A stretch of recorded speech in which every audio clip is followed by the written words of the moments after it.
Here we go, everyone. First, I have to apologize because I completely underestimated how fast Wack 100 would respond.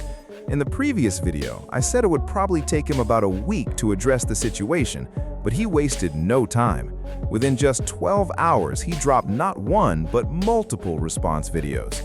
And what made this even more interesting is that Big Meech actually said Wack 100's name publicly for the first time, which is something he almost never does. Usually, whenever Meech responds to rumors, he talks about the situation without mentioning anyone directly.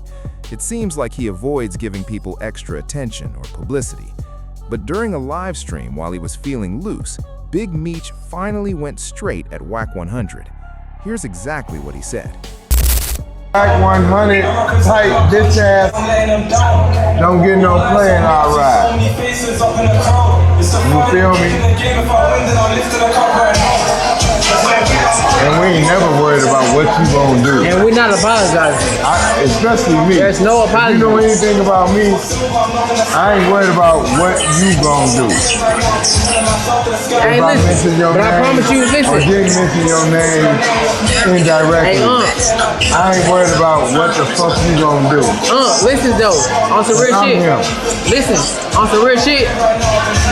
You don't have to pop it to none of you have. That's what I'm telling you. Listen, you have. That's what I'm telling you. There's no pop it. Fuck these that's on some hate shit and don't know what the fuck they talking about. Wack 100 has been pushing this narrative ever since Big Meech was released from prison. He has repeatedly accused Meech of being a snitch and has continued sharing documents and claims to support his argument. So, when Big Meech finally mentioned Wack 100 by name and came at him directly, you already know Wack saw it as the perfect opportunity. For him, this was the moment he had been waiting for. And it didn't take long before Wack jumped online and fired back with his own response. Hey, listen, man, I don't know what's going on, but I see Meech. I don't know out of nowhere, you know, shit, Meech, we've been running content on you for years. You know, we all know you told on Cuffy. I got an exclusive interview coming from Cuffy. By the way, Meech, you've been home quite some time. Why haven't you mentioned Cuffy's name one time? You've heard Cuffy directly call you a rat. World. Tag Meech and say, why won't you address Cuffy, the one that say you ratted on and set him up? And in the meantime, Meech, listen, I'll tell you what you gotta do. It ain't his fault. When your daddy is a rat, most definitely your son gonna be a little mouse. You better tend to that little rat-ass little son you got over there. Yeah, he ain't no little boy. We didn't watch the tail 3-4 times. Tend to him. Now, you did this to yourself. So now, we gonna activate the exposers. We gonna get everything going. You did it to yourself, man. You did this to yourself, Meech. We all know you ain't like that. You ain't gonna do nothing. You ain't talking about nothing. We ain't worrying about you, nigga. This ain't 2001, 2, 3, 4, 5. BMF don't even respect you no more. No, they know you's a rat. I talk to them all the time. But in the meantime, between time, Meech, go over there, get some motherfucking decon, and put it under your son's pillow, and let's rid this world of one less. Then, this morning, Wack came back with even more energy. Just like he mentioned in his earlier response, he continued going after Big Meech's son, Lil Meech, and brought up more accusations. This time, Wack posted what he called Exhibit A, a video showing Lil Meech during a traffic stop, using it as another piece of content to support his claims. Good, man. Hey, supercharger running the gun and stuff. Yeah.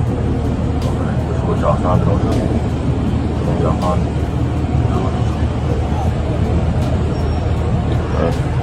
It's not illegal. Huh? It's not illegal. What is it? It's not illegal It's not illegal what?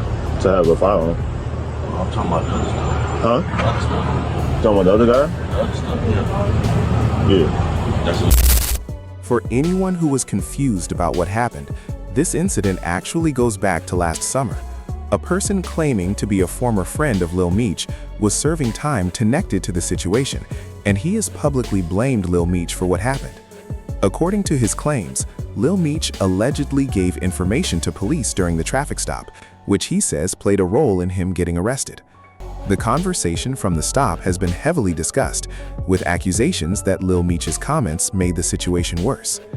The former friend also claimed that Lil Meech was responsible for the weapons and drugs found in the vehicle while he was asleep, saying he felt betrayed by someone he trusted for years. He accused Lil Meech of ruining his life, costing him money, legal battles, and potentially years away from his family. This appears to be the direction Wack 100 is taking in his ongoing issues with Big Meech. If he cannot prove his accusations against Big Meech directly, he seems to be shifting the focus towards his son. However, it is important to remember that Lil Meech has built a completely different path from his father. While Big Meech became known for his street history, Lil Meech has focused on entertainment, acting, and building a career away from that lifestyle. It was a surreal moment to me. Like, when I first met 50, I was still trying to find myself. My dad was calling me from jail every day. He was like, man, what you gonna do? I don't know. I always knew I wanted to be my own person. So I met 50. 50 put me in acting classes for 2 years in LA. Invested in me, paid for the acting classes. I had to go every day, 2 times a day, 5 days a week. In the morning, in the afternoon, come back home, study again, do the same thing the next day. Wow, and a ball player. Yeah, but I put in the work though. After a year and a half, and I got comfortable and I knew I was ready. I had to audition in front of stars, and stars okay. Wack 100 wasted no time firing back after Big Meech finally broke his silence and actually said Wack's name. For months, Wack has been running a campaign against Big Meech, accusing him of being a snitch and repeatedly bringing up alleged paperwork and claims to support his argument. But this time was different. Usually, when Big Meech responds, he avoids giving Wack attention directly. He addresses the situation without mentioning him by name. However, during a recent stream, Meech finally decided to call him out. And for Wack 100, that was exactly the reaction he was waiting for. The moment Big Meech said his name, Wack jumped right into action. He quickly dropped a response and made it clear that he was ready for the back and forth to continue.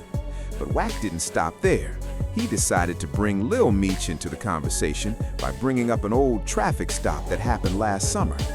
Wack presented the situation as another example to support his accusations, claiming that Lil Meech had questions to answer.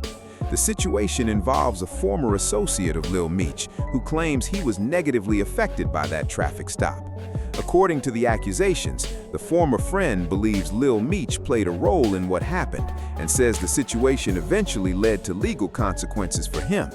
However, those claims have not been proven, and Lil Meech has not been convicted of any wrongdoing connected to those accusations. Supporters of Lil Meech argue that he is being dragged into a conflict that started with his father, and that he should not be judged based on someone else's past. And that brings up the biggest question in this entire situation. Should Lil Meech be held responsible for Big Meech's history? Lil Meech was building his own path through acting and entertainment while his father was serving time. He wasn't living the same life his father was known for, and many people believe it is unfair to put the same expectations and accusations on him. But Wack 100 clearly sees things differently. His approach has been to challenge Big Meech's image from every possible angle, and bringing up his son adds another layer to the battle. At this point, this situation is playing right into Wack's strengths. Controversy creates attention, and every response keeps the conversation alive. The more people react, the bigger the story becomes. Now the question is whether Big Meech decides to answer back again or chooses to step away and stop giving Wack 100 more fuel. Because in this type of battle, the person who controls the attention often controls the narrative.